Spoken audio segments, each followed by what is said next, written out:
Somewhere hundreds of light years away, an enormous planet is completing another year. About 26 hours later, it completes another, then another. But those years are getting shorter. Astronomers have measured WASP-12b's orbital period, shrinking by roughly 30 milliseconds every year. That sounds meaningless until you remember that this is the orbit of an entire planet. WASP-12b completes one orbit in only about 1.1 Earth days. It circles its star at roughly 3.5 million kilometers, about 2.2 million miles, while Earth sits about 150 million kilometers, roughly 93 million miles, from the Sun.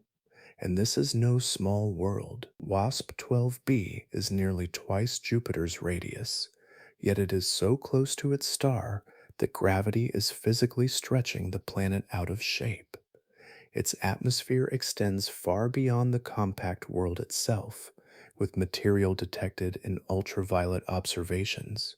The planet is also extraordinarily dark, reflecting less than about 6.4% of visible light. Yet its dayside reaches roughly 2,650 degrees Celsius, around 4,800 degrees Fahrenheit, almost black, burning hot, being stretched by gravity and losing material. But the most disturbing measurement is the one coming from its clock. Every orbit takes slightly less time than the one before it.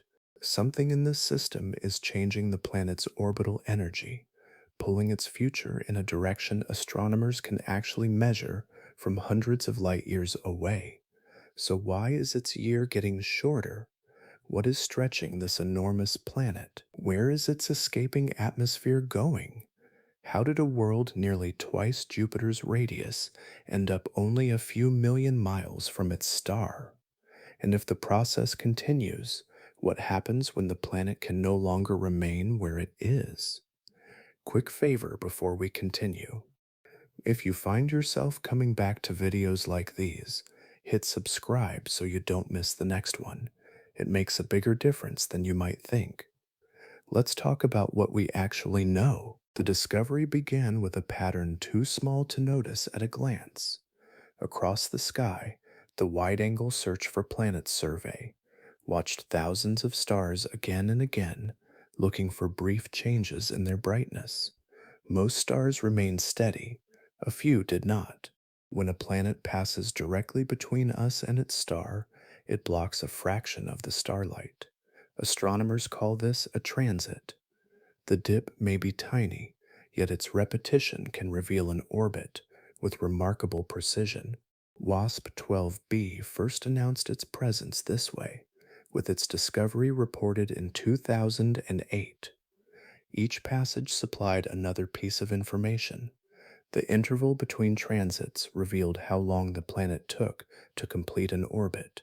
The depth of the dip revealed the planet's size relative to its star.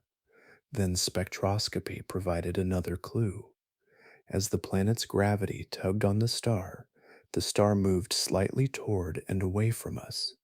Measuring that motion allowed astronomers to estimate the planet's mass. Those measurements could be combined into a physical picture rather than a simple detection. The result was an extraordinary object. WASP-12b contains roughly 1.5 times Jupiter's mass, while its radius reaches almost twice Jupiter's. That combination makes the planet remarkably swollen for its weight.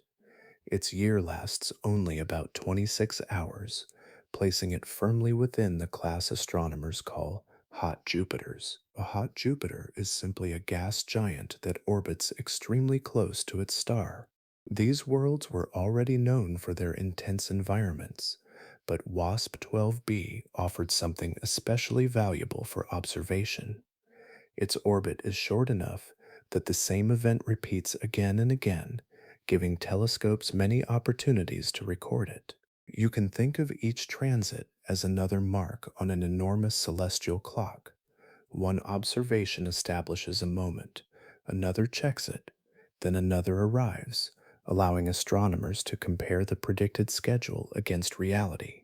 For a planet with a year lasting only about a day, those opportunities accumulate quickly.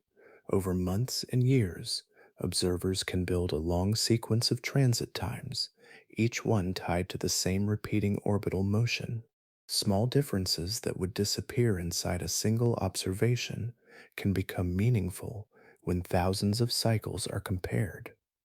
That precision changed what astronomers could ask of this distant world. They were no longer limited to knowing that a planet existed. Its orbit had become measurable as a repeating event, precise enough to serve as a reference against which later observations could be tested. Each observation steadily extended the record farther, and once astronomers began comparing those ticks across years, they discovered that the clock was not keeping time. For years, the predicted schedule seemed dependable. Each transit should arrive at almost exactly the expected moment, following the orbital period established from earlier observations. Then the differences began to accumulate. WASP-12b was crossing its star slightly ahead of schedule.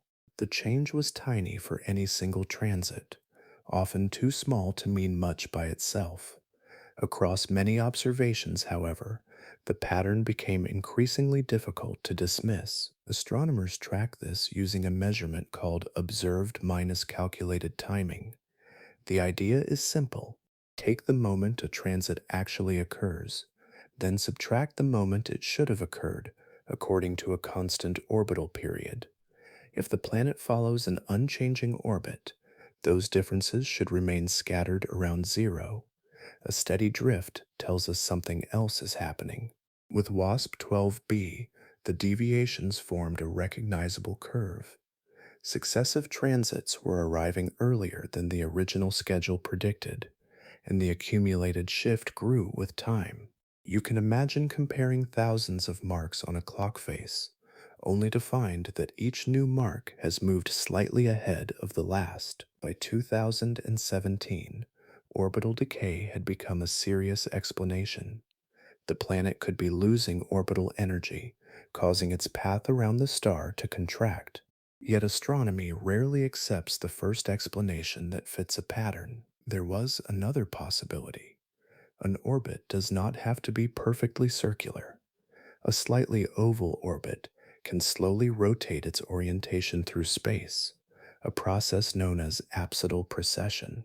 As that elongated path turns, the moments when the planet crosses the star can shift even if the overall orbit is not shrinking. That distinction mattered enormously. From transit timings alone, orbital decay and orbital precession could imitate some of the same behavior. One represented a planet genuinely spiraling inward. The other could create an apparent change in timing while preserving the orbit's overall size. So we were left with two very different stories, hidden inside nearly identical measurements. Was the planet actually falling toward its star, or were we watching the geometry of its orbit change? Astronomers needed a second clock. The most useful clock was already built into the system because WASP-12b does something just as predictable as crossing in front of its star. Half an orbit later, the planet passes behind it. That event is called a secondary eclipse. From our viewpoint, the star temporarily hides the planet, removing the planet's small contribution from the combined light we receive. Timing that disappearance provides another set of markers, governed differently by orbital precession than by genuine orbital contraction. Researchers began combining these eclipse measurements with the long record of transits. The distinction became testable. If the changing transit times were only an illusion created by a rotating oval orbit, the eclipses should reveal the geometric signature of that motion. Instead, the growing timing record increasingly pointed toward a changing orbit itself. The mystery had become much more precise. Astronomers were no longer asking whether the clock was drifting. They were testing what kind of physical process could make it drift. The answer would come from comparing the moments when WASP-12b appeared before its star with the moments when it disappeared behind it. A planet passing behind its star gives astronomers a second kind of timestamp. During this secondary eclipse, the star temporarily hides the planet from our view, removing its small contribution from the combined light. That moment can be measured, just like the transit, but it responds differently to changes in the orbit. That difference became crucial. If the orbit were slowly rotating rather than shrinking, the two sets of timings would drift in a particular relationship. The long axis of a slightly oval orbit can gradually turn through space, a process called apsidal precession. As its orientation changes, the locations of the transit and eclipse shift relative to our line of sight. True orbital decay produces another pattern. The entire orbit becomes smaller, changing the timing of successive passages without requiring the orbital ellipse to rotate. With enough observations of both events, astronomers could finally separate these possibilities. Researchers gathered years of transit measurements and combined them with secondary eclipse observations. The comparison strongly favored orbital decay. A 2019 analysis found that decay was preferred over apsidal precession by a very large statistical margin, turning a suspicious timing trend into compelling evidence of a shrinking orbit. There was another complication to remove. The star itself moves through space, and that motion can slightly alter the apparent timing of events. Radial velocity measurements helped constrain this effect, reducing the possibility that the changing schedule came from the movement of the planetary system rather than the planet's orbit itself. The evidence now pointed towards something physical happening to WASP-12b's path. Its orbital period was decreasing by roughly 29 milliseconds each year in the 2019 analysis. Later observations from the characterizing exoplanet satellite refined the estimate to about 30 milliseconds per year.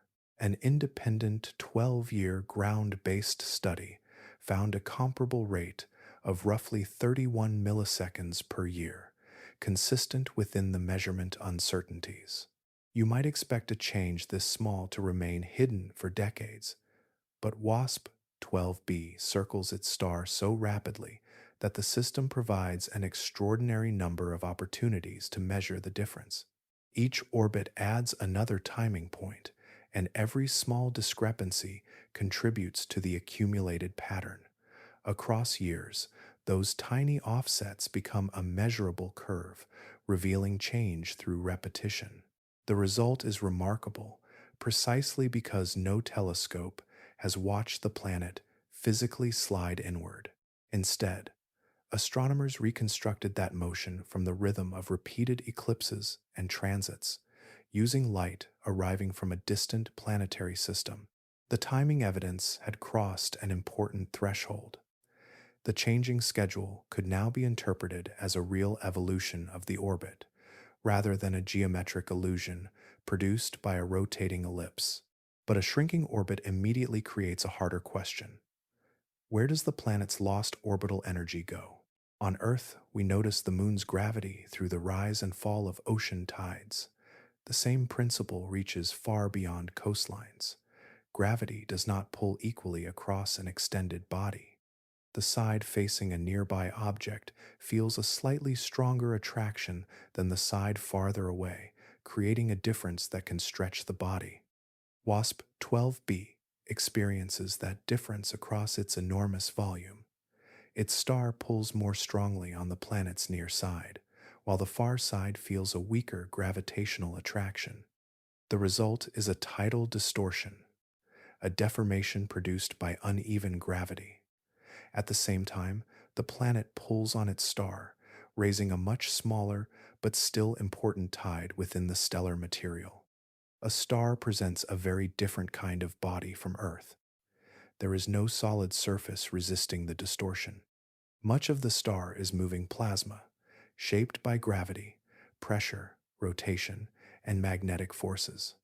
When the tidal bulge raised inside the star does not remain perfectly aligned with the planet, The interaction can exchange energy between the orbit, rotation, and internal motion.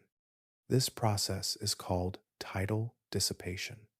In simple terms, mechanical energy associated with motion is redistributed through the distorted bodies and ultimately converted into internal motion and heat. The details depend on the structure and rotation of the star, which determine how efficiently it can absorb tidal energy. For WASP-12b, that exchange has an important consequence. Orbital energy is gradually removed from the planet's path, while angular momentum is redistributed through the star and planetary system. As the orbit loses energy, its average separation decreases. Moving inward also changes the rhythm of the planet's year. A closer orbit means a stronger gravitational interaction and a smaller path around the star. Under the laws governing orbital motion, the planet must travel around that tighter path more quickly. Its orbital period, therefore, becomes shorter as the separation contracts. You can picture the system as two enormous bodies continuously tugging on one another, each responding to the other's gravitational distortion. The interaction is persistent because the planet never escapes the region where the star's tidal influence dominates its environment. The closer WASP-12b moves, the stronger that influence becomes.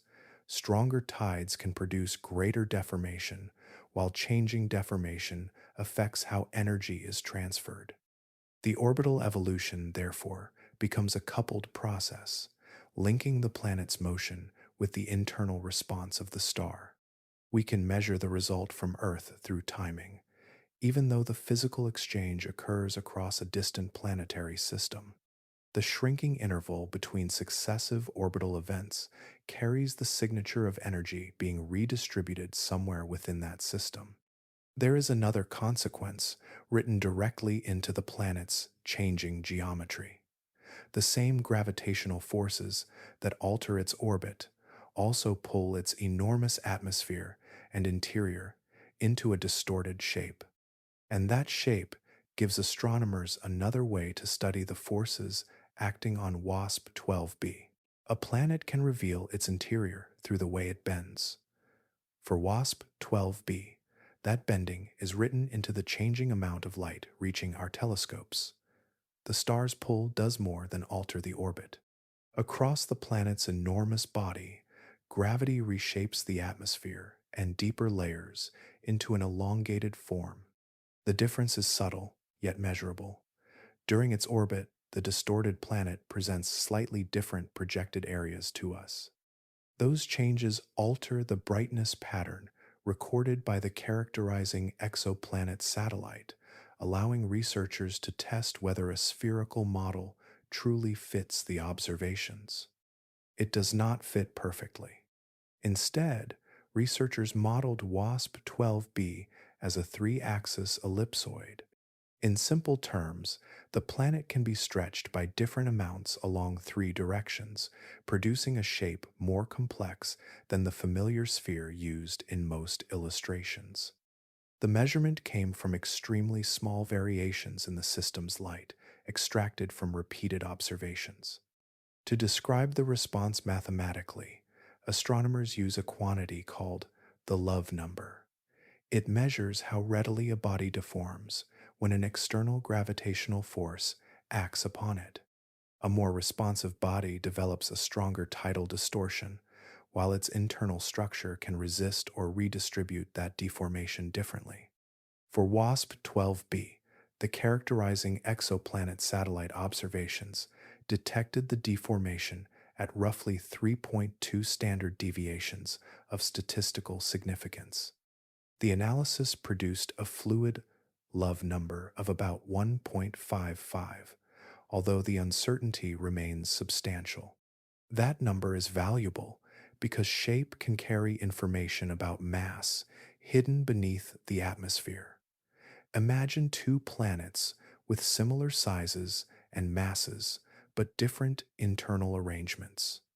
If one concentrates more material toward its center, Its response to tidal forcing can differ from a world with a more diffuse interior. We cannot open WASP-12b and inspect those layers directly. Its distance leaves us dependent on the physical clues encoded in light. The planet's deformation, therefore, becomes a kind of indirect probe, allowing researchers to compare observations against models of its interior. Better measurements could sharpen that picture. Infrared observations are especially useful because the planet contributes more strongly at those wavelengths, improving our ability to isolate subtle changes in its apparent shape and brightness.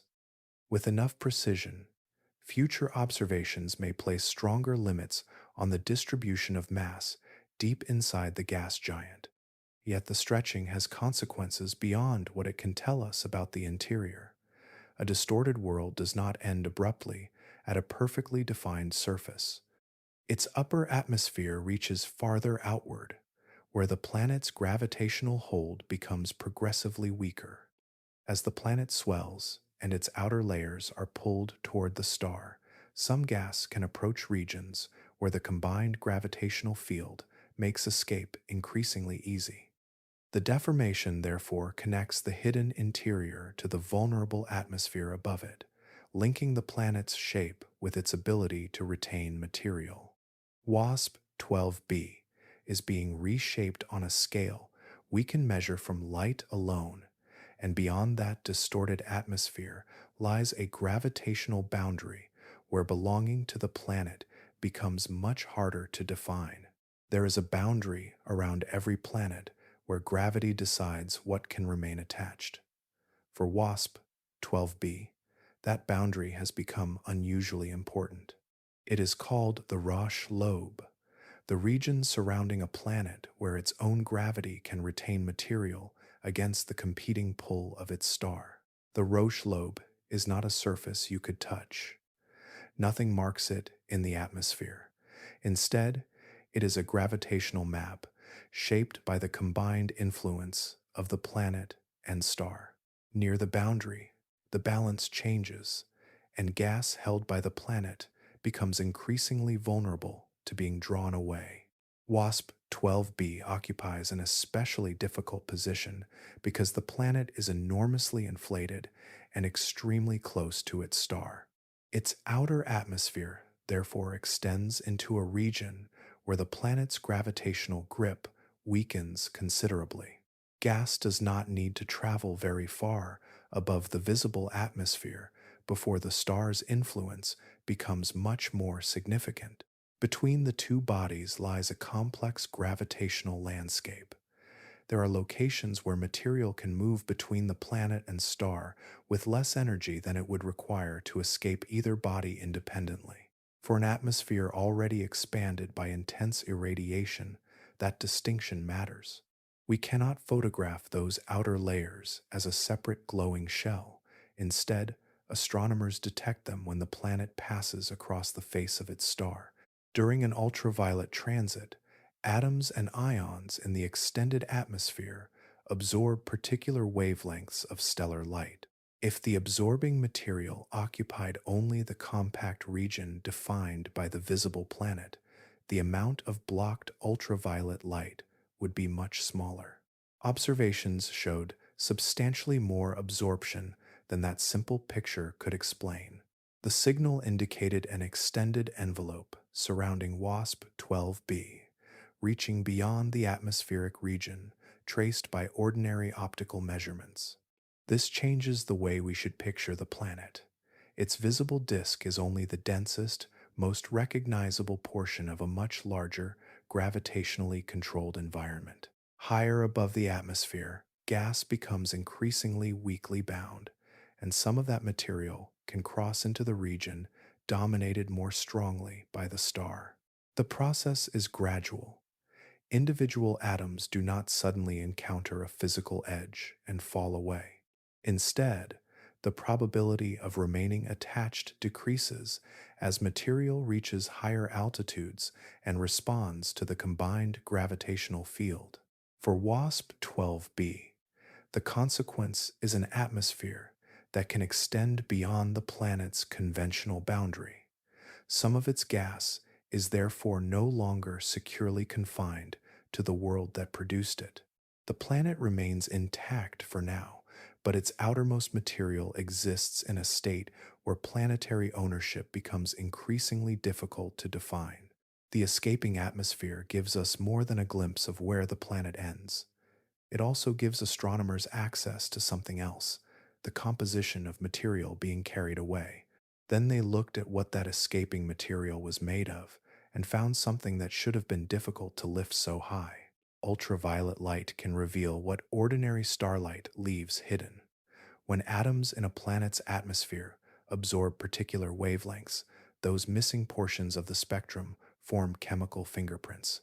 For WASP-12b, this technique opened a view into material far above the planet's main atmosphere, where escaping gas interacts directly with intense radiation from the star. Among the signatures detected in early ultraviolet observations were magnesium and other heavy atomic species. In astronomy, the word metal has a broad meaning. It refers to any element heavier than hydrogen or helium, regardless of whether that element would be considered a metal in everyday chemistry. Finding such atoms high above a giant planet matters. Hydrogen is extremely light, so intense stellar radiation can give it enough energy to escape comparatively easily. Heavier atoms require stronger upward transport to reach the same remote regions of the atmosphere. Their presence therefore suggests that the upper atmosphere is being driven outward as a substantial flow of material. The process begins with radiation depositing energy into the planet's upper layers. Ultraviolet photons can ionize atoms, meaning they carry enough energy to remove electrons from those atoms. Once this happens, the upper atmosphere contains a mixture of neutral particles, ions, and free electrons, creating a plasma-like environment shaped by radiation, pressure, and gravity. At these heights, the atmosphere behaves very differently from the dense gas below. Heating causes the upper layers to expand, increasing the amount of material reaching regions where the planet's gravitational hold is weaker. Gas can then flow outward, carrying atoms and ions away from the planet. Astronomers describe this as hydrodynamic escape. The word hydrodynamic refers to the collective movement of a large amount of gas, rather than individual particles escaping one at a time. Extreme irradiation supplies energy to the atmosphere, while the expanded gas responds as a flowing system. That distinction matters when we imagine WASP-12b losing its atmosphere. The process is not comparable to water slowly disappearing from a surface.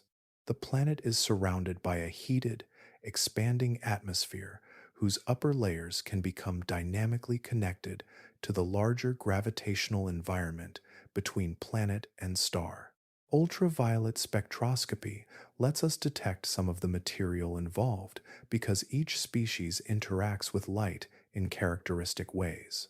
Magnesium and other atoms can therefore act as tracers, revealing that material has traveled much farther from the planet than the dense atmosphere alone would suggest. The precise geometry of this escaping gas remains dependent on atmospheric models, stellar activity, ionization, and the interaction between radiation and gravity. Observations reveal the presence and behavior of extended material, while models help determine exactly how that material is distributed. Yet one property of WASP-12b makes this extreme escape easier to understand. The planet carries a tremendous atmosphere in a remarkably expanded body, leaving its outer layers farther from the center of gravity. The answer begins with its extraordinary size. There is something unusual about WASP-12b that becomes clearer when we compare its weight with its size.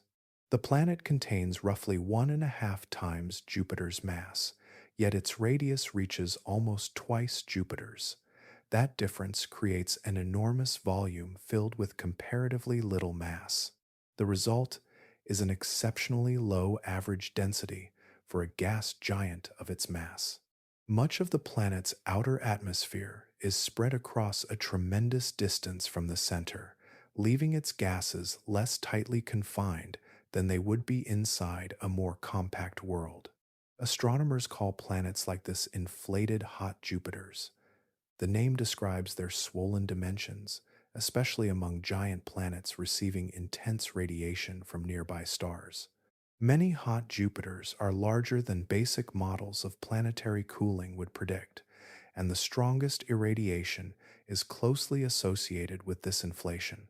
The underlying physics remains an active area of research. Scientists have proposed several mechanisms that could move energy from the atmosphere into deeper layers, slowing the planet's natural contraction. Other ideas involve atmospheric circulation, magnetic effects, or changes in how heat is deposited within the interior.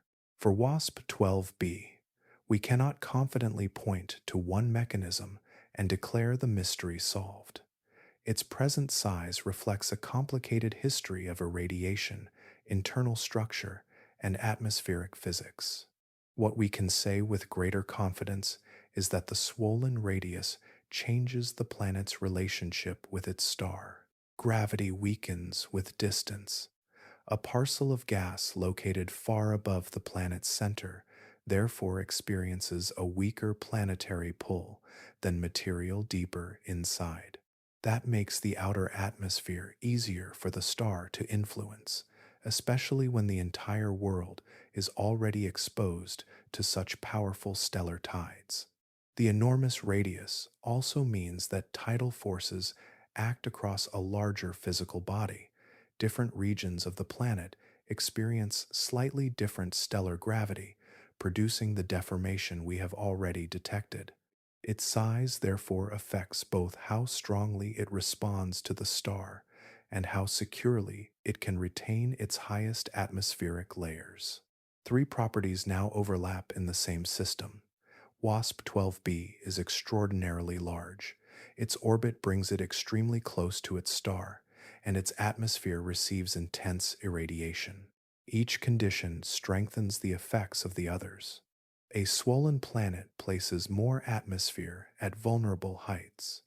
A close orbit increases the gravitational influence of the star. Intense heating expands the upper atmosphere and supplies energy to material that is already weakly bound. This creates an unusual planetary environment where size itself becomes part of the survival problem. The same inflation that makes WASP-12b remarkable also places more of its atmosphere within reach of the forces reshaping it. Yet the energy arriving from the star produces another strange feature. The planet absorbs so much of the incoming light that its visible surface appears exceptionally dark, while its heated atmosphere radiates intensely in other wavelengths. And that heating produces another contradiction. One of the darkest known hot Jupiters is also glowing fiercely from its own temperature. Light gives us two very different impressions of WASP-12b, depending on where we look. In visible wavelengths, the planet reflects remarkably little of the starlight falling upon it. Yet beyond that narrow range, another picture emerges, one shaped by enormous amounts of thermal radiation. The Hubble Space Telescope first established just how dark this world appears in reflected visible light. Across wavelengths, from roughly 290 to 570 nanometers, its geometric albedo was constrained below about 6.4%. Geometric albedo describes how efficiently a world reflects light toward an observer compared with an ideal reference surface. That number is extraordinarily low for a planet. Most of the incoming visible light simply fails to return toward us as reflected light. Instead, the energy is absorbed by the planet and its atmosphere, where it contributes to the extreme heating already affecting the world. Later observations strengthened this picture. The characterizing exoplanet satellite and the transiting exoplanet survey satellite Both measured very low optical reflectivity in their respective wavelength ranges. Across different instruments, WASP-12b repeatedly appeared exceptionally dark. But darkness in visible light does not mean the planet lacks brightness altogether. A world can absorb incoming radiation and then release that energy at longer wavelengths. The same planet that reflects very little visible light can therefore radiate strongly in the infrared. For WASP-12b, that distinction is essential. Modern observations from the Characterizing Exoplanet Satellite and the Transiting Exoplanet Survey Satellite indicate dayside temperatures around 4,800 degrees Fahrenheit. At such temperatures, the atmosphere itself becomes a powerful source of thermal radiation. We can therefore observe the planet through two different physical signatures. Visible measurements reveal weak reflected light, while infrared measurements reveal intense heat escaping from the atmosphere. Neither observation contradicts the other. They are measuring different parts of the planet's energy budget. This is also why artistic images can be misleading if treated as literal photographs. WASP-12b has never been spatially resolved as a dark, glowing globe beside its star. From our distant viewpoint, the planet and star merge into a single point of light, and astronomers reconstruct the planetary properties from tiny changes in that combined signal. The darkness has a physical explanation. The atmosphere absorbs much of the stellar energy instead of efficiently sending visible light back into space. That absorbed energy does not disappear. It is redistributed through the atmosphere and ultimately emitted as thermal radiation. You could almost think of visible light and infrared light as two separate witnesses describing the same world. One records what WASP-12b refuses to reflect. The other records what its heated atmosphere cannot stop radiating. This combination makes the planet especially unusual. It is deeply dark in the wavelengths our eyes are sensitive to, while its dayside carries enough thermal energy to shine strongly at longer wavelengths. Yet, extreme heat alone cannot explain the strangest thing about WASP-12b, how a Jupiter-sized planet came to orbit where giant planets are not expected to have formed. The place where WASP-12b now travels is a difficult place to build a giant planet. Around a young star, the surrounding protoplanetary disk is hottest near the center, where intense radiation makes conditions very different from the colder regions farther out. Giant planets need enormous reservoirs of material. Their formation requires enough solid matter to build a substantial core along with abundant gas that can accumulate around it. Close to a young star, that raw material is harder to gather and retain in the quantities needed to create a world like WASP-12b.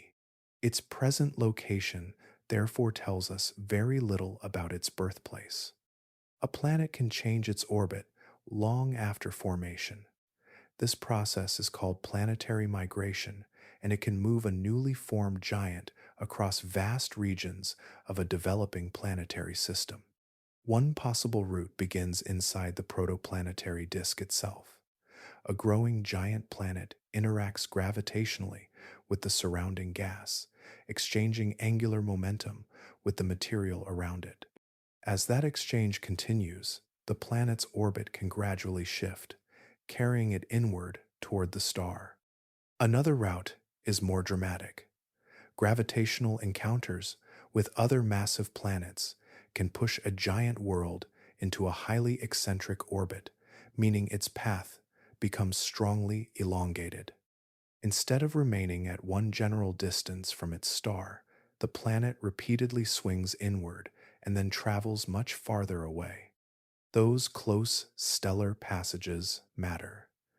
Each encounter raises powerful tides within the planet and star, allowing some orbital energy to be converted into internal energy. Over many passages, the orbit can lose its extreme elongation and become smaller and more circular. Eventually, a planet following this kind of history can become a hot Jupiter, spending its existence extremely close to its star. The two migration pathways can produce similar destinations while leaving very different histories behind. For WASP-12b, astronomers cannot determine with certainty which route carried it inward. The present orbit is the result we can measure, while the earliest stages of its journey remain hidden in the distant past. That distinction matters because the planet's current predicament may be connected to events that happened billions of years ago. The gravitational interactions that moved it through its original planetary system may have placed it into an orbit where stellar tides became increasingly important. Migration could therefore have created the conditions for a much slower process.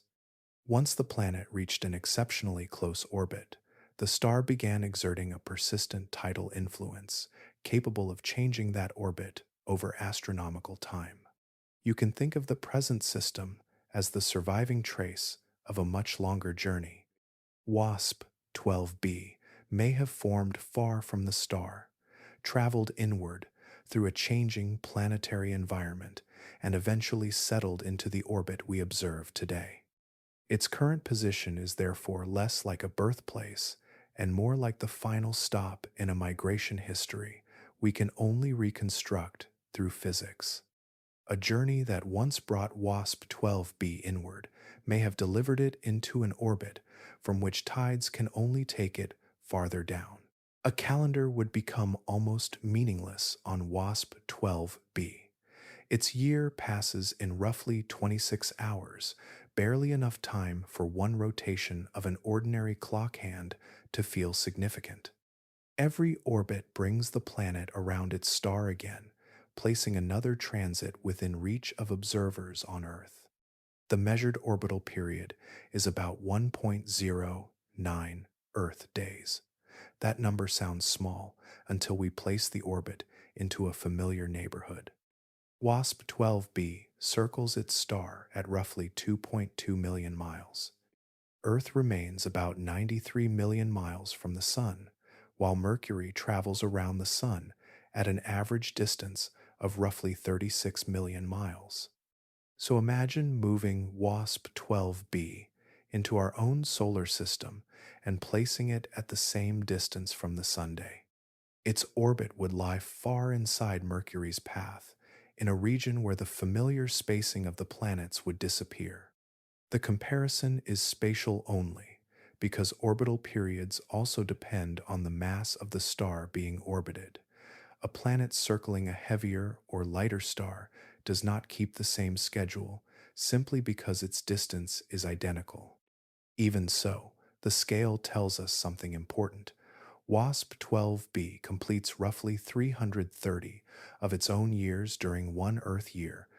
For astronomers watching from far away, that creates an extraordinary number of opportunities to measure the same orbital event. Each transit becomes another timestamp. Each timestamp can be compared with the ones before it. That repetition is what makes tiny changes visible. A single orbit gives us almost no sense of evolution. Thousands of them can reveal a pattern. Over years of observation, astronomers can collect measurements spanning an enormous number of passages, turning the planet's rapid orbit into a finely divided record of its motion. The geometry helps too. Because the planet crosses its star so frequently, observers do not have to wait months for another opportunity. A new transit can arrive the following day, allowing separate observations to be connected across long stretches of time. For you, the difference between one day and the next is ordinary. For WASP-12b, it marks another complete year. During a single Earth year, the planet circles its star hundreds of times, repeating the same passage again and again. That relentless schedule gives astronomers something rare.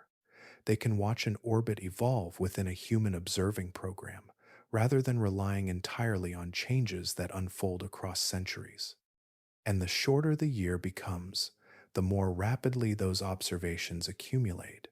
The planet keeps returning to nearly the same place again and again, while the timing of those returns carries information about the orbit itself. But hundreds of years per Earth year produce something else. One hemisphere may spend essentially its entire existence facing the furnace. A world this close to its star does not get to choose which way it turns.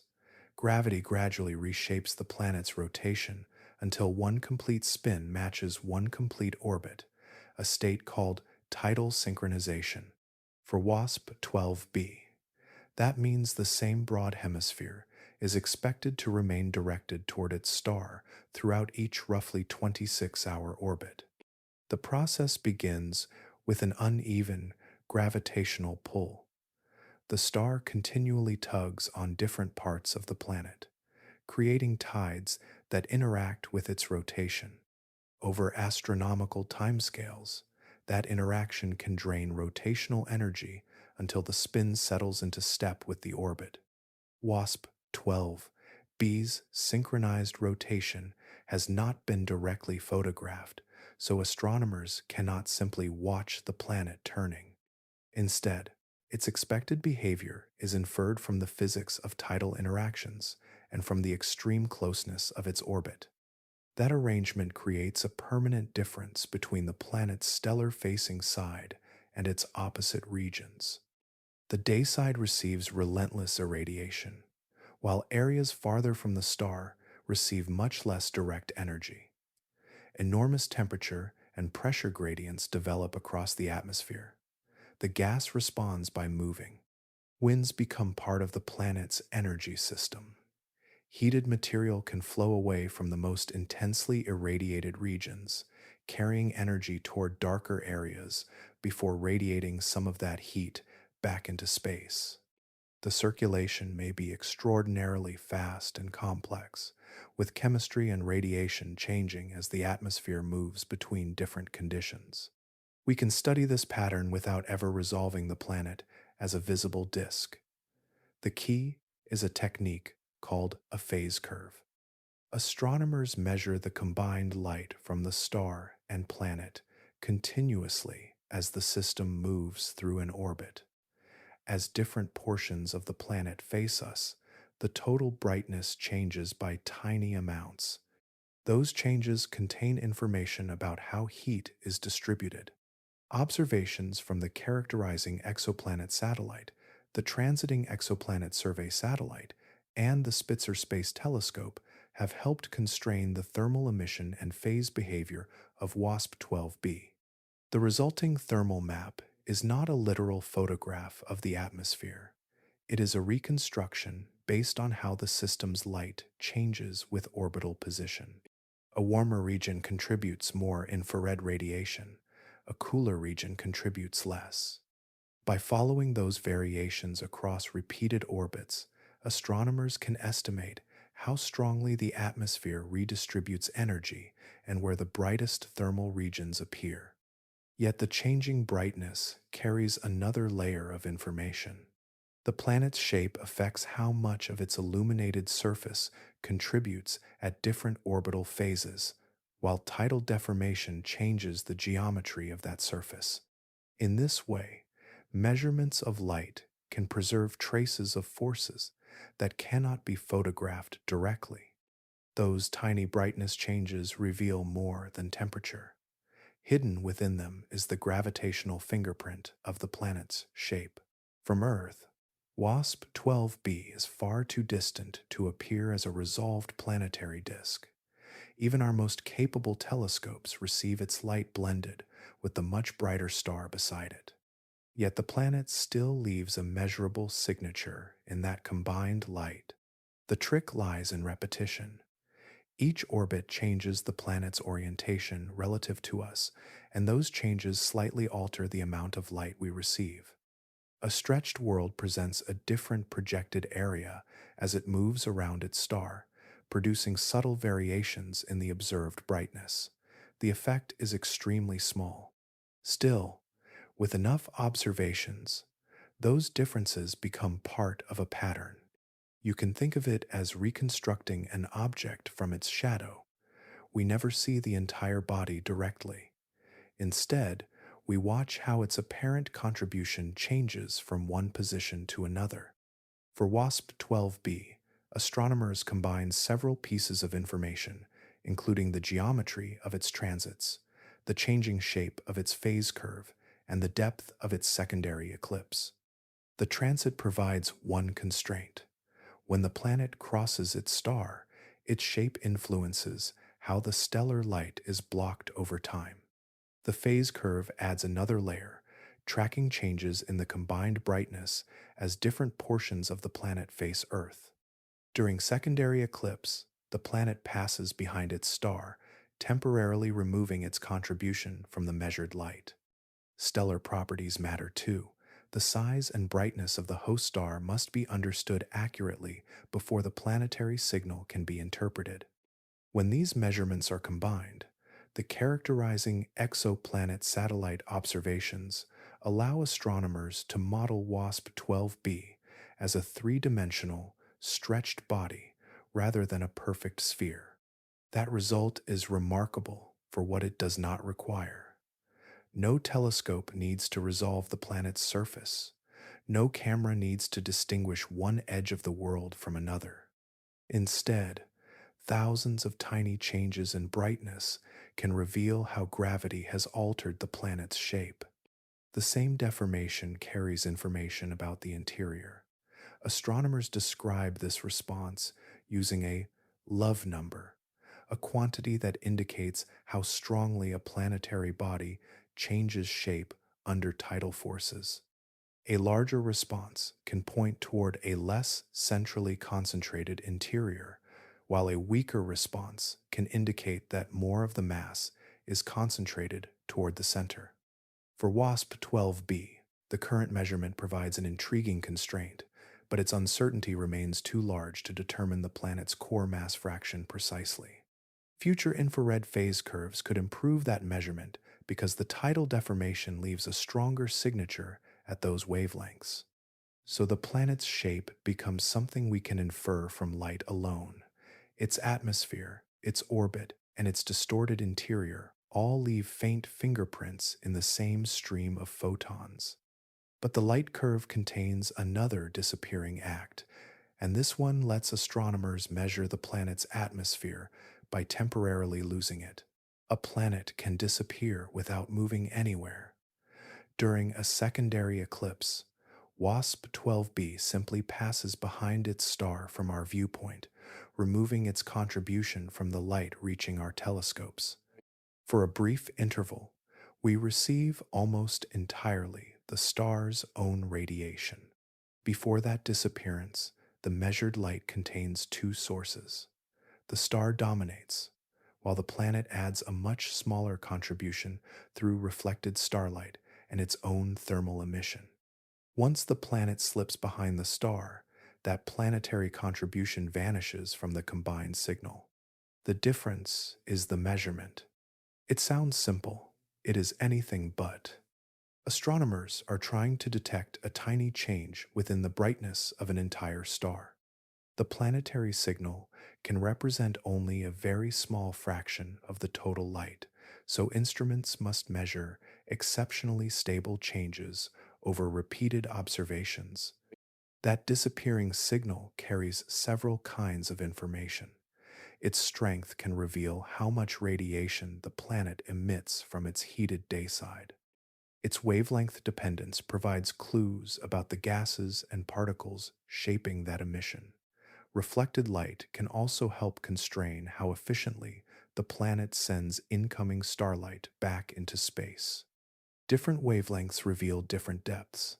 Some radiation escapes from higher atmospheric layers, while other wavelengths can emerge from deeper regions where conditions differ.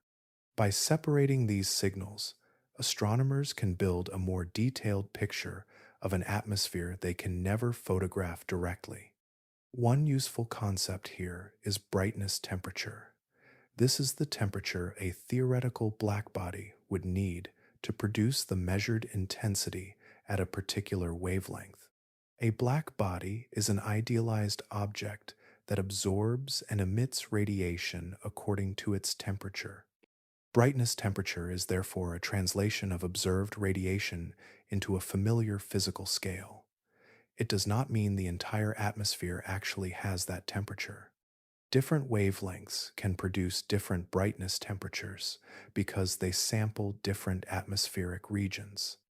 For WASP-12b, secondary eclipses observed across multiple wavelengths have helped researchers investigate its intense dayside emission. Observations from the James Webb Space Telescope can eventually push this technique much further, potentially separating atmospheric signatures that earlier instruments could only blend together. We are therefore using disappearance as a form of measurement. When the planet is hidden, its contribution is removed, leaving behind a cleaner view of what the system contained moments earlier. The method also reveals something deeper about exoplanet science. We do not need to resolve a distant world spatially to study its atmosphere. We only need to recognize the faint changes that world creates in the light of its star. Every eclipse becomes another experiment. Every wavelength samples another layer. Every tiny change narrows the range of possible atmospheric conditions. And chemistry once turned WASP-12b into the center of one of exoplanet astronomy's most intriguing disputes. For a time, WASP-12b seemed to offer astronomers something extraordinary in its atmosphere. Early studies suggested that carbon might be unusually abundant compared with oxygen, raising the possibility that this distant giant had formed from material with a very different chemical balance than the worlds in our own solar system. The key measurement was the carbon to oxygen ratio. In simple terms, it compares how much carbon exists relative to oxygen in an atmosphere. That balance matters because temperature and pressure determine which molecules can form, so changing the ratio can alter the chemical landscape we infer from distant light. The idea quickly became important. If the atmosphere truly contained unusually large amounts of carbon, its chemistry might preserve clues about where the planet formed and what material surrounded its young star. A distant atmosphere could therefore become a record of planetary birth. But exoplanet atmospheres are reconstructed from incomplete evidence. Astronomers do not collect a sample or observe individual clouds directly. Instead, they compare measured changes in starlight with models containing different temperatures, gases, and atmospheric structures. Small assumptions can matter. A particular molecule may absorb radiation strongly at one wavelength, while another produces a similar effect elsewhere. The temperature structure can change those signatures as well. Instrument calibration introduces another layer of uncertainty because extremely small measurement errors can influence the atmospheric composition that a model ultimately favors. WASP-12b also presented an additional complication. The star has nearby stellar companions, and their light can contaminate observations intended to isolate the planet's atmospheric signal. When several faint sources occupy nearly the same region of sky, separating their contributions becomes an important part of the analysis. Later observations and reanalyses therefore weakened the certainty surrounding the original carbon-rich interpretation. Some datasets could be explained without requiring an atmosphere dominated by unusually high carbon relative to oxygen. Other analyses continued to find interesting chemical possibilities, but the evidence no longer supported a single, simple picture. This is where exoplanet science becomes especially revealing. A scientific conclusion can change without the planet itself changing at all. What changes is our ability to measure the faint information reaching Earth. Improved instruments provide cleaner data. Better models test more possibilities. Independent observations can expose assumptions hidden inside earlier interpretations. For us, that distinction matters. The chemistry of WASP-12b remains an area where uncertainty is real, while other measurements of the system have become increasingly difficult to dismiss. Its atmospheric composition still depends on how different observations and models fit together. The broader lesson reaches beyond one distant world. When a planet is known only through tiny variations in starlight, extraordinary claims require extraordinary care. And that makes the next question much more difficult to avoid. If the orbit really is shrinking, how much time is left? There is a number hidden inside the changing orbit of WASP-12b, and it is measured in millions of years. Astronomers can estimate how rapidly the planet is losing orbital distance by comparing transit times collected across many years. A timing analysis published in 2019 found that the orbital period was shortening at a measurable rate. From that rate, researchers derived a characteristic decay timescale of roughly 3.25 million years. This number is extraordinary in scale, but it needs careful interpretation. It does not mean WASP-12b has exactly 3.25 million years remaining. No astronomer can mark a future calendar date and say that the planet will vanish then. The timescale simply describes how long the present rate of orbital shrinkage would take to produce a major change, assuming that rate remained representative. And that assumption may eventually fail.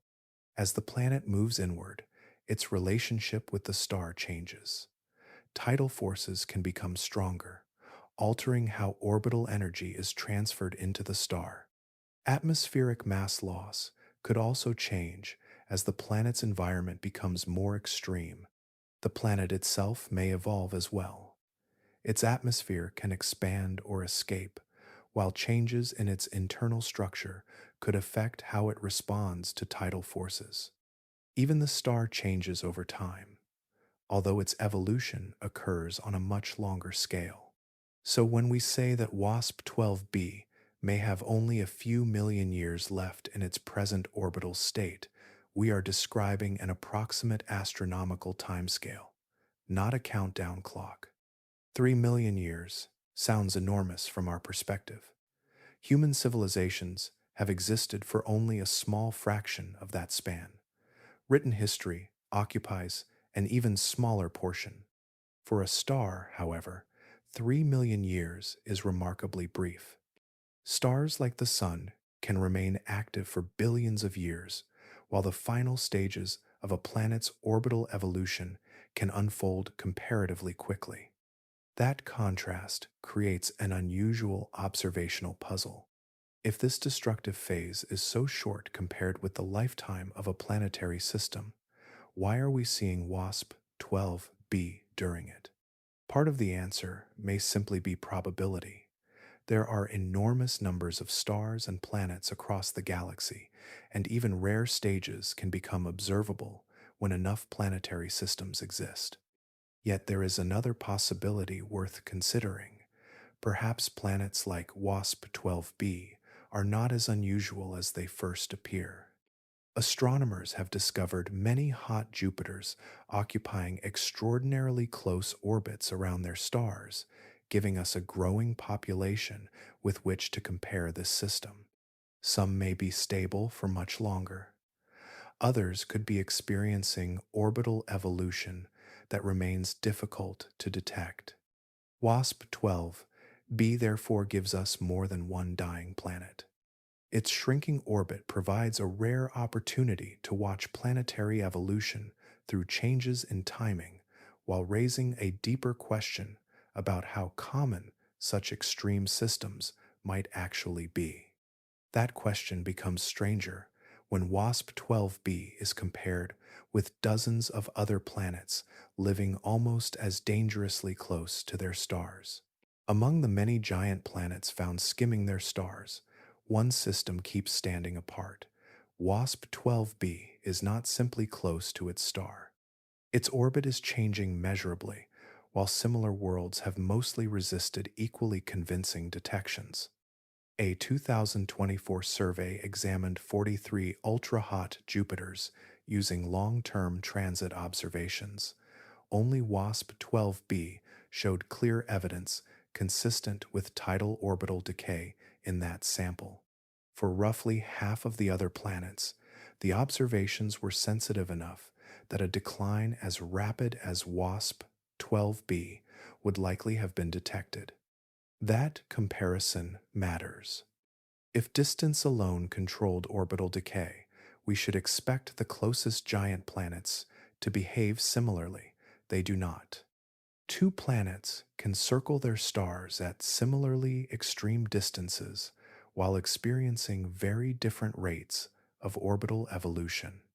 Several properties can change that outcome. Planetary mass matters because a heavier planet exerts stronger gravitational influence on its surroundings. Orbital separation matters even more, since tidal effects become extremely sensitive to distance. The star introduces another layer. Its rotation can influence how tidal energy moves between the orbit and the stellar interior. Stellar age also matters because stars change internally as they evolve. Even the structure hidden beneath a star's visible surface can determine how efficiently it absorbs tidal energy. Astronomers describe this efficiency using tidal dissipation. In simple terms, it measures how effectively the star converts tidal motion into internal energy rather than allowing that orbital energy to remain stored in the system. That hidden property may be crucial here. The star's interior can contain different layers, motions, and physical processes that we cannot observe directly from Earth. We see the stellar surface, measure its light, and track the planet crossing that light. Yet the shrinking orbit can reveal how the star responds beneath the surface. WASP-12b therefore becomes something more than an extreme planet. Its orbital decay turns the planet into a natural probe of its host star. Each changing transit time carries information about the interaction between the two bodies, including how efficiently the star dissipates tidal energy. But the comparison with other hot Jupiters also provides an important warning. A lack of detected decay does not prove that another planet's orbit is perfectly stable. Some systems may be changing too slowly for current observations to reveal, while others may produce timing signals that require much longer records. The 2024 survey also found that several apparent decay signals disappeared after timing data were re-examined, showing how easily sparse observations can create misleading patterns. WASP-12b has survived those tests unusually well. Its measured decline has remained consistent across independent studies, making its system especially valuable for studying tidal evolution. So the mystery has shifted. We are no longer asking only why this planet is falling inward. We are asking what its fall reveals about the star itself. And by measuring the planet's dying orbit, astronomers can use it as a probe of a region they can never directly see, the inside of its star. A planet can become a measuring instrument for something we cannot see. WASP-12b does exactly that, turning its changing orbit into a probe of the star beneath its visible surface. To describe this interaction, astronomers use a quantity called the modified stellar tidal quality factor. It is a way of representing how efficiently a star dissipates energy delivered by tides. In the tidal framework used for WASP-12, a lower value generally means stronger dissipation. For WASP-12, timing studies have placed this value near 213,000. That estimate comes from the measured orbital decay and models of how the star responds to the planet's gravitational forcing. The number itself is difficult to picture. Its importance lies in what it represents. Every orbit of WASP-12b pulls on the star, creating tides within its enormous body. Those tides move energy through stellar material, and some of that energy is eventually dissipated. The response changes the orbit in return. We can therefore watch the planet and learn about the star. That is unusual because stellar interiors cannot simply be photographed. A telescope shows us the surface, where light escapes into space. Beneath that visible layer, however, pressure, density, rotation, and waves govern how the star responds to gravitational disturbance. WASP-12b effectively performs an experiment there. Its orbit supplies the forcing, transit timing records the response. From those observations, researchers can constrain models describing how efficiently the star converts tidal energy into internal heat and motion. A 12-year timing baseline makes the experiment especially valuable. The longer the record becomes, the more precisely astronomers can distinguish a genuine change in orbital period from temporary shifts caused by other processes. The measured decline has remained consistent with strong stellar tidal dissipation. But this does not mean the star has been completely understood. The modified tidal quality factor depends on the physical model used to interpret the observations, and different stellar structures can produce different tidal responses. That uncertainty is part of the scientific value.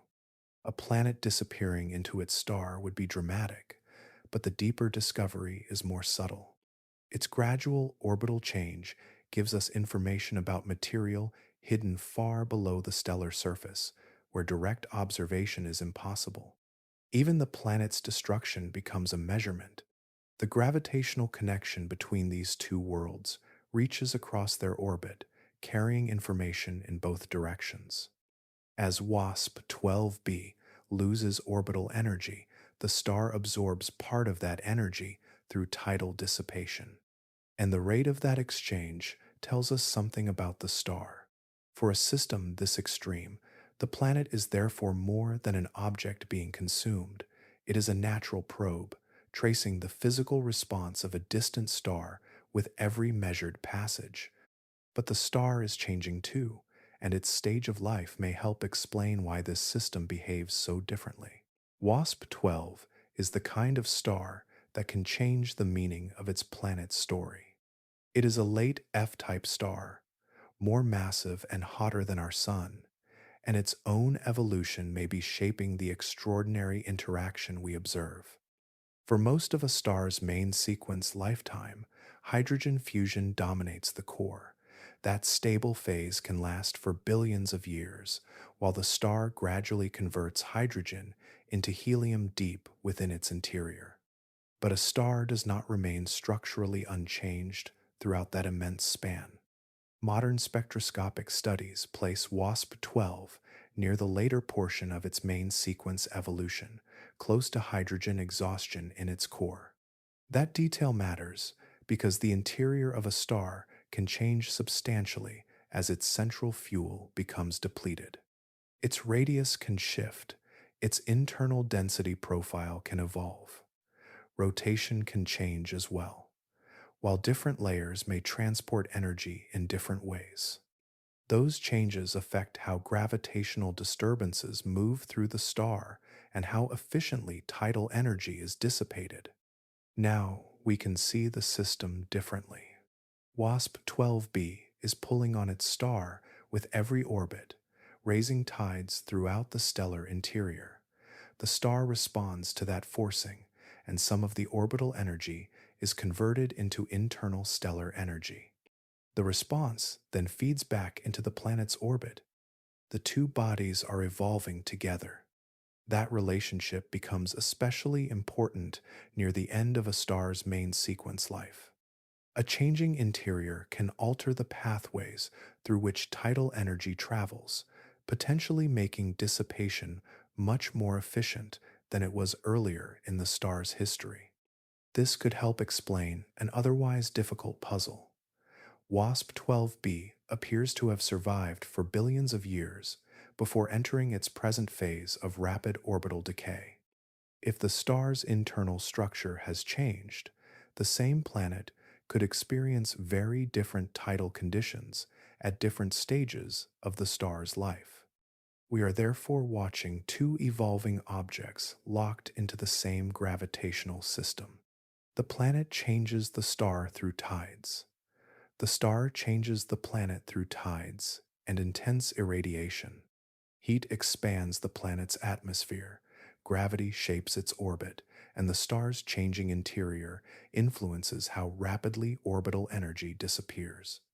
Even the phrase dying planet can become misleading here. There is no single body moving through time while the other remains fixed. Instead, the star and planet continually exchange energy, angular momentum, and gravitational influence as their physical properties change. That makes WASP-12b especially valuable to astronomers. Its orbital decay is not simply evidence of a planet falling inward. It may also be a record of how its host star has changed over billions of years. And this interaction means the final stage may not be as simple as a planet slowly touching the stellar surface. A gas giant does not meet destruction in the way a rocky world might. There is no solid crust waiting to fracture, no single boundary where a planet suddenly ends. For WASP-12b, the process must be understood as a gradual rearrangement of atmosphere, gravity, heat, and orbital energy. What we can observe today is already extreme. Its orbit is shrinking, its shape is distorted by stellar tides, and its atmosphere extends far beyond the region where a cooler giant planet would normally remain bound.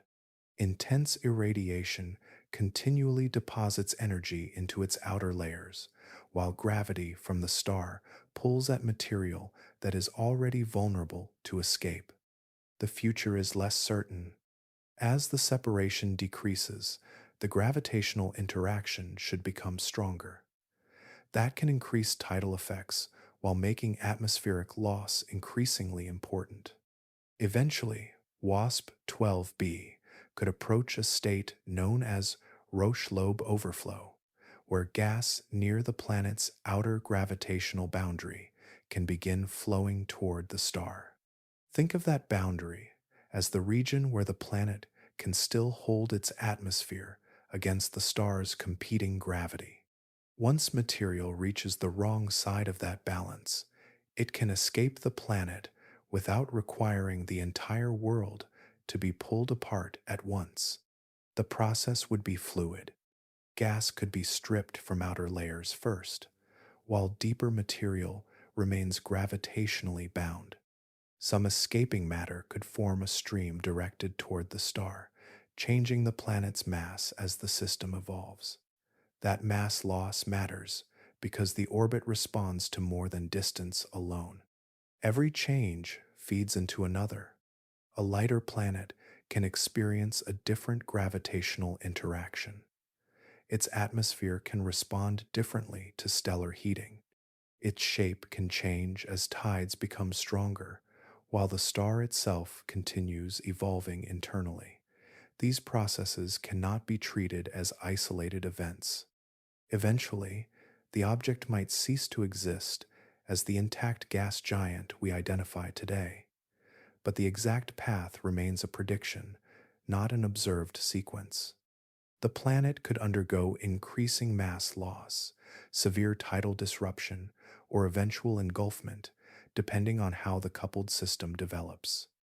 That distinction matters when we imagine the ending. We can calculate possible outcomes from physical models, but we have never watched a planet like this reach its final stage. There is no confirmed cinematic moment when WASP-12b suddenly disappears beneath the stellar surface. Instead, destruction would likely unfold through countless changes in density, temperature, mass, and orbital distance. For us, That makes the system even more revealing. We are watching a planet approach a boundary where planetary identity itself becomes temporary, while its material begins responding to the gravity of a much larger environment. And when its gas is finally transferred away, the planet's story does not simply disappear. Its material becomes part of a larger stellar system. A planet can disappear as an object without its matter disappearing. For WASP-12b, the more revealing question is what happens to everything that once belonged to the planet. If atmospheric gas escapes into the space around the star, those atoms remain part of the system. Hydrogen and helium can become mixed with circumstellar material, while heavier elements continue responding to intense radiation and gravity. Some of that material may eventually drift back toward the star, where stellar gravity can capture it and add it to the surrounding plasma. The planet's identity changes first. Its atmosphere may stretch farther outward as the orbit evolves. Gas can become increasingly weakly bound, allowing portions of the outer atmosphere to escape. Material leaving the planet does not simply vanish into an empty universe. It enters a new environment where stellar winds, radiation, magnetic fields, and gravity determine what happens next. Even orbital motion follows the same principle. A planet carries angular momentum through its movement around the star. As tides transfer energy between the orbit and the star, that angular momentum can be redistributed through the system. The details are complicated because mass loss, stellar rotation, and tidal interactions can all influence the final evolution. But the underlying idea is simple. Nothing needs to disappear. The organized structure disappears instead. A gas giant is a temporary arrangement of matter held together by gravity. Hydrogen fills most of its enormous atmosphere. Helium contributes much of the remaining bulk, and heavier elements exist in smaller quantities throughout its interior and outer layers. If that structure is gradually dismantled, those ingredients remain available to become part of something else. Some material could remain suspended around the star for a time. Some could be carried outward. Some could eventually fall inward and become incorporated into the star itself. The exact pathway depends on conditions that change as the system evolves. So we should not imagine one predetermined stream of gas following a perfectly known route. This shifts the question in a useful way. We often describe planetary destruction as an ending, yet physics gives us a different picture. The planet stops being a coherent world while its matter continues participating in the system around it. For you, that means the final chapter of WASP-12b is less about disappearance than transformation. The boundary between planet and stellar environment gradually becomes harder to define as material crosses from one gravitational domain into another. Hydrogen becomes stellar material. Helium follows its own path. Heavier elements can be redistributed through the surrounding environment. Nothing remembers the planet as a planet, but the ingredients remain, and that changes the question we should ask. Instead of asking only how a planet dies, we can ask what becomes of a planet after its structure is gone. That question becomes even more interesting when astronomers ask whether stars elsewhere carry chemical traces of planets they consumed long ago. A star can carry more history than its surface seems to reveal. If a planet is eventually destroyed and its material falls into the star, some of those elements may become mixed into the stellar atmosphere, potentially leaving chemical clues behind. Astronomers have searched for such signatures in other systems. Unusual abundances of certain elements can sometimes raise the possibility that a star has consumed planetary material. But chemistry alone rarely provides a simple answer. Stars create their own chemical complexity. Different stellar ages, masses, temperatures, and evolutionary histories produce different surface abundances. Elements can also move through stellar interiors, while nuclear reactions gradually alter the material surrounding the core. A strange chemical pattern, therefore, has many possible explanations. There is another complication. The visible surface of a star is not a permanent chemical layer. In stars with substantial convection, hot material rises while cooler material sinks, continually mixing the outer regions. If planetary material is added to that environment, its chemical signature can become diluted throughout a much larger reservoir. Over time, the evidence can become harder to recognize. A swallowed planet might contribute elements that initially appear unusual, only for those differences to become weaker as stellar material circulates. The strength of any detectable signature depends partly on the amount of material added and partly on the structure of the star receiving it. Stellar evolution matters here too. As a star changes internally, its convection zones can expand or contract. Material that once remained concentrated near the surface can become redistributed through deeper layers. A planetary signature that might have been noticeable during one stage of stellar evolution could therefore become difficult to distinguish later. So, when astronomers examine a star for possible planetary remains, they cannot simply find one unusual element and declare the mystery solved. The evidence must survive several competing explanations. This makes WASP-12b especially interesting. Its system gives astronomers something rare, a planetary body approaching extreme tidal evolution, while the processes leading toward possible engulfment can still be studied directly. We can measure its changing orbit. We can examine the star's response to tidal forcing. We can study the atmosphere that is already being altered by intense irradiation and gravitational interaction. Those observations provide a kind of before picture. If the planet eventually loses enough material to become incorporated into the star, future astronomers could theoretically ask whether anything in the stellar atmosphere reflects that history. Yet, connecting a particular abundance pattern to this particular planet would remain difficult because stellar chemistry records many processes at once. That uncertainty is important. The goal is not to force every unusual chemical measurement into a dramatic planetary explanation. Instead, astronomers compare multiple properties, searching for patterns that remain consistent across independent observations and physical models. A planet does not need to leave an obvious scar.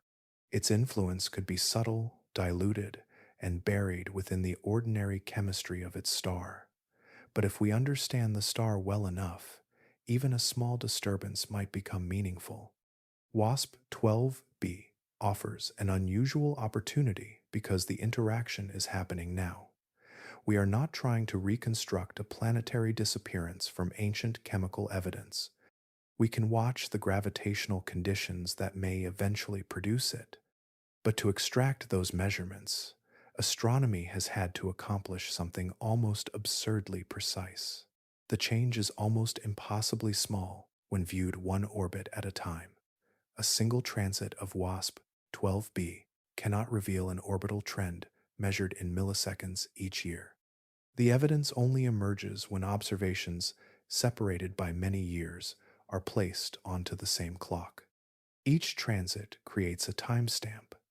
When the planet crosses its star, the measured dip in brightness marks another point in an enormous sequence. Over thousands of crossings, tiny differences can accumulate.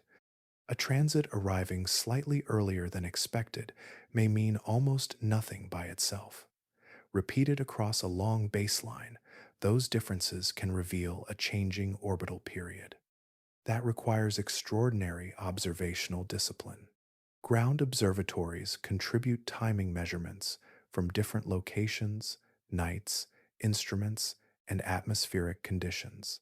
Space telescopes provide additional measurements without Earth's atmosphere interfering with the incoming light. Each observation becomes another piece of the timing record, but none can simply be accepted without careful calibration. Even the clocks require attention. Astronomers must account for standardized time systems and the changing light travel time between Earth and the observed system. Ground observations introduce atmospheric effects, while detectors can develop their own systematic biases. Older instruments may also record transit shapes differently from newer systems. A tiny error repeated across many observations can imitate a physical change. That is why independent datasets matter. If separate instruments, observatories, and observing campaigns produce the same long-term pattern, the possibility of an instrumental artifact becomes much harder to sustain. Confidence grows through agreement. The 12-year baseline is especially valuable. During that interval, WASP-12b completes an enormous number of orbits around its star. Its year lasts only about 26 hours, so even a subtle shift in orbital timing has many opportunities to accumulate across the record. This creates a strange kind of astronomy. We are not watching the orbit contract directly. There is no telescope powerful enough to show the planet visibly spiraling inward from one observation to the next. Instead, we watch the clock. One timestamp follows another, then another. Across years, the differences become measurable. The planet's motion is reconstructed through accumulated departures from where each transit should have appeared if its orbital period remained perfectly constant. That approach demands patience more than raw resolving power. The important information is hidden inside repetition, where tiny discrepancies become meaningful only after thousands of orbital cycles have passed. For you, the remarkable part is that the planet never needs to appear larger in the telescope. Its changing orbit can be detected through timing alone, provided the observations are precise enough and the baseline is long enough. And those clocks are still running, giving astronomers the rare chance to test whether the decay itself is beginning to change. An orbit can be shrinking without shrinking at a constant rate. That distinction matters for WASP-12b because measuring decay is only the first step. The deeper question is whether the decay itself is changing. Orbital decay describes a gradual reduction in the planet's orbital period. Acceleration of orbital decay means that reduction becomes progressively faster. The difference may sound subtle, yet it separates two very different pictures of the system's future. At present, the evidence for orbital decay is much stronger than evidence for any changing decay rate. The measured transit timings show a persistent pattern consistent with the planet losing orbital energy. Establishing acceleration requires something harder, a measurable change in that pattern across additional years of observations. Tidal physics gives astronomers reasons to take the possibility seriously. As WASP-12b moves inward, the gravitational interaction between planet and star changes with separation. The efficiency with which tidal energy is dissipated inside the star can therefore alter the orbital evolution. The star itself adds another layer. Its internal structure is evolving over time. Changes in density, rotation, and the movement of energy through different stellar regions can influence how effectively tides lose energy. Even a small alteration in that response could eventually leave a detectable imprint on the planet's timing record. Yet none of this means acceleration has already been established.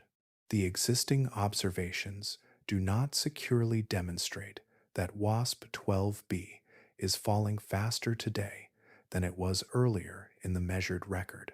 Treating a theoretical possibility as an observed fact would erase an important boundary between what astronomy knows and what it is still testing. That boundary is where the science becomes especially interesting. Every new transit adds another timestamp. Every new secondary eclipse can provide another timing point. As the observational baseline grows, astronomers can compare the newest measurements against models that assume a steady decay rate. If the planet begins arriving increasingly early by a changing amount, the distinction could eventually emerge from the accumulated data.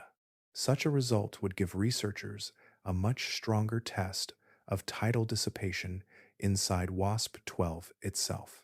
For you, this changes the meaning of the countdown. The estimated lifetime is based on the behavior measured today. It is a characteristic timescale, not a guaranteed schedule. If the underlying rate changes, the future trajectory changes with it. That makes continued observation more than routine monitoring. The system is effectively providing a natural experiment, one where the experiment evolves while we watch. And the next generation of observations may reveal something even more intimate than its orbit, what lies inside the distorted planet itself.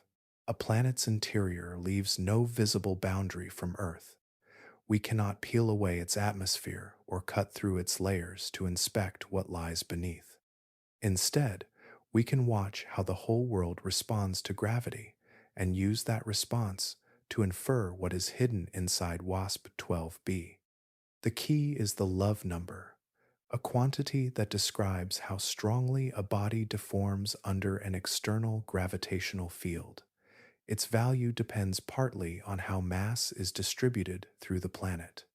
A world with more mass concentrated toward its center responds differently from one with a more diffuse interior. That difference matters because the shape of the planet carries information about its internal architecture. When astronomers measure the tidal response precisely, they are effectively asking how easily the planet's material rearranges itself under the star's relentless pull. The measurement remains difficult. Current uncertainties in the love number for WASP-12b are still too large to determine its core mass precisely. Several interior models can produce responses that overlap within the limits of present observations. The data reveal that the planet's structure matters, while leaving important details unresolved. Infrared observations offer a useful advantage. At these wavelengths, the planet's own thermal emission becomes more prominent relative to the light from its star. That makes changes across the planet's orbit easier to isolate, particularly when researchers construct detailed phase curves from repeated observations. The James Webb Space Telescope can push this method further. Its sensitivity in infrared wavelengths allows astronomers to measure subtle variations in the planet's emitted light with greater precision, improving the information available about its changing projected shape and thermal behavior. We are therefore using destruction as a measurement tool. The gravitational interaction that strips energy from the orbit also produces a response inside the planet. That response depends on the arrangement of its mass, its internal concentration, and the physical properties governing how its layers deform. There is something deeply useful in that connection. The same force shaping the planet's future can also reveal how the planet was built.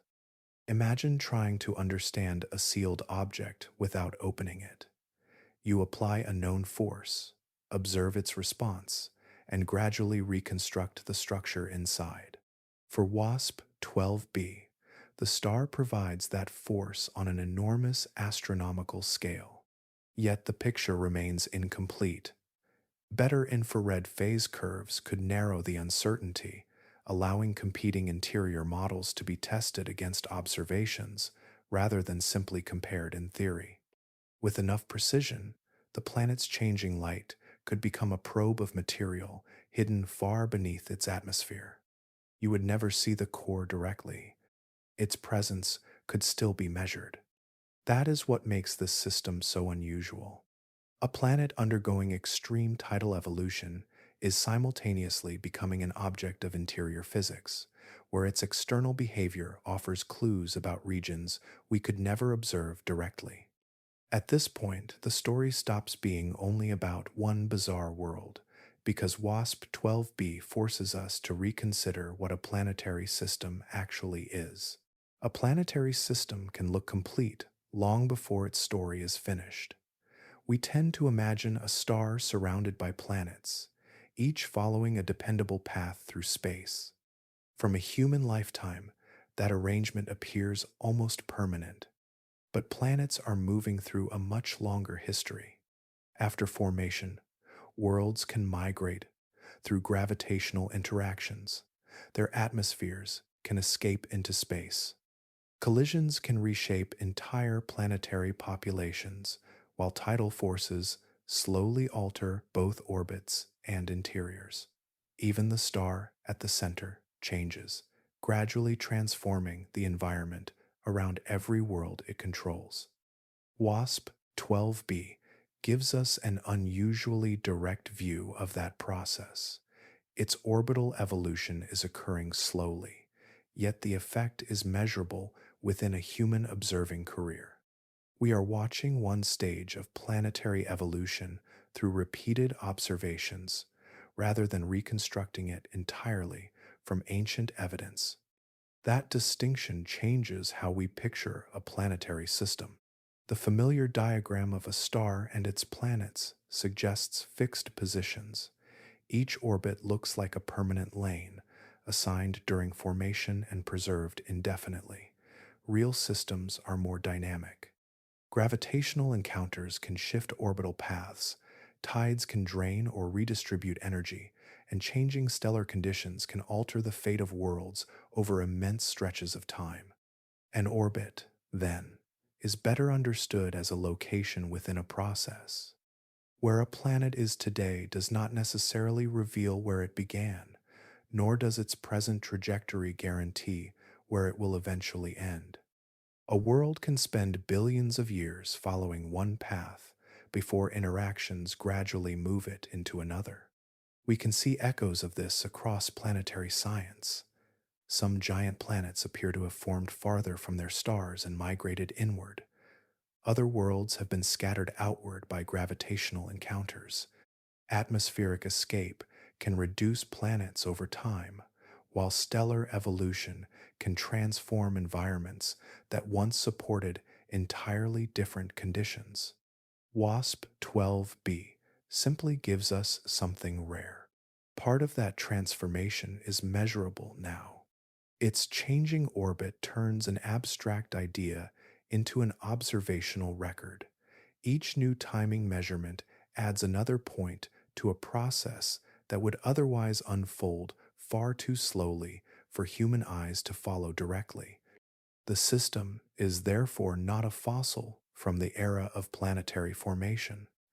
It remains an evolving gravitational arrangement, with the star and planet influencing one another as their physical conditions change. That perspective also changes what we mean by a planetary system itself. It is less like a finished structure and more like a temporary configuration shaped by forces that never completely stop acting. Even the familiar arrangement around our own star belongs to that larger pattern. The planets have their current orbits because countless interactions shaped them, and those orbits exist within a system that continues to evolve. For WASP-12b, the remarkable part is that we can measure one piece of that evolution while it is happening. And if planets are temporary arrangements rather than permanent objects, the same is true of the system we call home. Our solar system feels permanent because human lives occupy such a small interval of its history. Earth follows its familiar path, the planets keep their places, and the sun rises each day with remarkable consistency. Yet stability has never meant permanence. Earth is not undergoing anything comparable to the rapid tidal evolution of WASP-12b. On human timescales, the solar system is remarkably stable. Its planets remain on long-lived orbits, with no evidence that our familiar arrangement is about to collapse. But the sun itself is changing. Deep within its core, hydrogen is continually being converted into helium through nuclear fusion. As that process continues over billions of years, the composition of the core changes, altering the balance that supports the star against gravity. Eventually, the sun will leave the main sequence. Its outer layers will expand enormously as it enters the red giant stages of stellar evolution. The inner solar system will then become profoundly different from the one we recognize today. Worlds that now occupy familiar orbital environments will face a star with a radically altered size, luminosity, and internal structure. Even the planet's orbital distances can change. As the Sun loses mass during its later evolution, its gravitational influence will weaken. Planetary orbits can respond by shifting outward, while other interactions within the evolving system add further complexity. Earth's ultimate fate cannot be reduced to one simple outcome. Its survival through the Sun's giant phases depends on several coupled processes, including stellar expansion, mass loss, orbital evolution, and interactions among the planets. The details remain difficult. That uncertainty is important because planetary systems are governed by many forces acting simultaneously. A change in one part can alter the conditions elsewhere, sometimes over timescales so long that the process becomes almost impossible to imagine from a human perspective. For us, the present solar system feels like the finished version. It is simply the version we happen to inhabit. The planets we learned as children, Mercury through Neptune, occupy positions that seem almost carved into the structure of reality. Yet those positions represent one temporary arrangement in a much longer history. There was a time before Earth existed. There will be a time when the solar system looks profoundly different from today. Between those two moments lies the narrow chapter we call the present. WASP-12b makes that idea easier to grasp because its transformation is compressed into an interval astronomers can actually measure. Its orbital change gives us a rare opportunity to witness planetary evolution while it is occurring. Earth offers no comparable spectacle. Instead, our system changes on scales that exceed civilizations, recorded history, and individual lives. We can calculate those changes, model them, and compare them with observations, even though no human observer could remain alive long enough to watch the entire sequence unfold. That is the strange connection between our world and a distant planet disappearing into its star. Both belong to systems that change. Only the clocks are different. Which leaves one final question. What does it mean to witness a cosmic event that is simultaneously happening now and far too slowly for any human being to see completed? A human life is measured in decades, but the life of a star unfolds across billions of years. We move through time in seconds, seasons, and generations, while planetary systems can spend immense stretches of history changing almost imperceptibly. WASP-12b gives us an unusual bridge between those scales. Its eventual fate belongs to a timeline far longer than any civilization can observe from beginning to end. Yet its orbit changes measurably within a human observing career. That distinction matters. Astronomy does not require us to witness an entire event before recognizing that it is happening. A process can be established through repeated observations, physical models, and comparisons with other systems whose histories reveal different stages of evolution. You can think of it as reconstructing motion from a sequence of positions. One photograph cannot show a journey. Thousands of photographs can reveal a path. The same principle reaches far beyond this single planet. Astronomers study stars that have formed recently, stars approaching the ends of their lives, and planetary systems at different stages of development. Together, those observations provide a kind of temporal map. WASP-12b occupies one particularly useful point on that map. We happen to observe it during a phase in which planetary evolution is changing rapidly enough to leave measurable traces, while the complete transformation remains far beyond ordinary human timescales. That combination is unusual. The exact duration of this phase is difficult to establish. Still, its brevity becomes meaningful when placed beside stellar history. A process lasting millions of years can seem almost eternal to a human observer, yet remain fleeting compared with the lifespan of a star. That is where our sense of time begins to bend. Something can be transient and still last longer than every civilization we have ever known. Something can be changing continuously while appearing almost unchanged from one generation to the next. WASP-12b allows us to detect that difference directly through observation. Each new measurement adds another point to a record that no individual astronomer could ever complete. Scientists compare those points with earlier observations, refine their physical models, and test whether the measured behavior remains consistent over time. There is no requirement for a human witness to remain until the final moment. The evidence exists in the accumulated record. This is one of astronomy's most powerful ideas. We can study processes that began before humanity existed and will continue long after our species is gone, simply by identifying the traces they leave across time. WASP-12b makes that principle unusually tangible. Its transformation is slow enough that no observer can watch the whole story unfold, yet fast enough that our instruments can detect movement within the span of years. We have arrived during a fleeting interval in a much larger stellar history. Perhaps that is the strangest thing. WASP-12b reveals the universe does not need to move at human speed for us to witness it changing. The next transit arrives almost exactly when expected. WASP-12b crosses its star again, following an orbital rhythm that has repeated thousands of times before.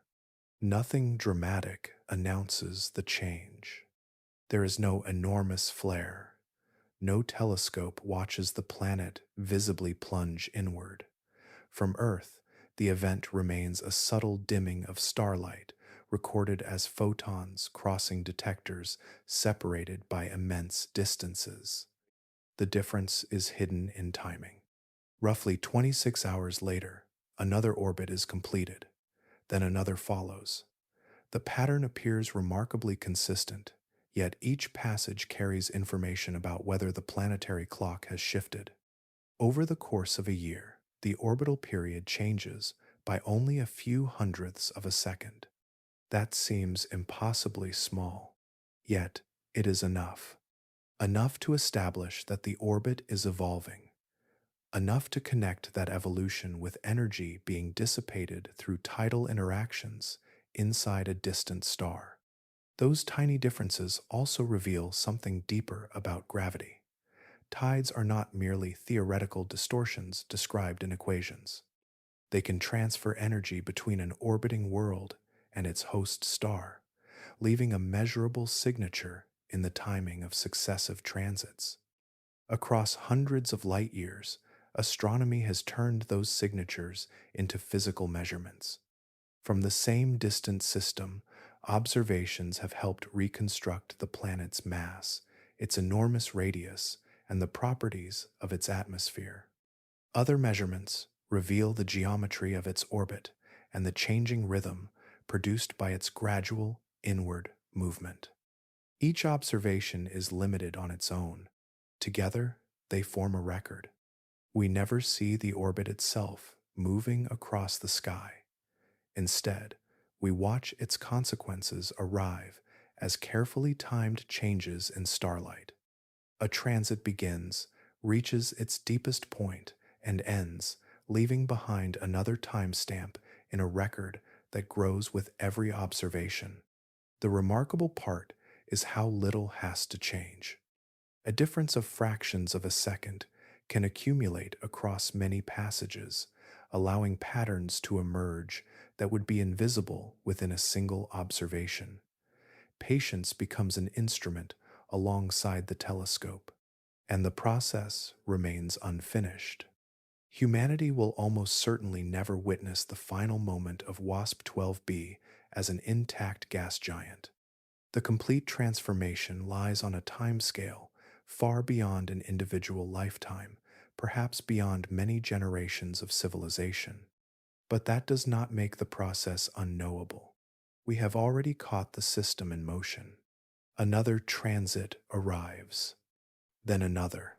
The star dims by a tiny amount as the planet passes across it, almost exactly when the calculations predict. Almost.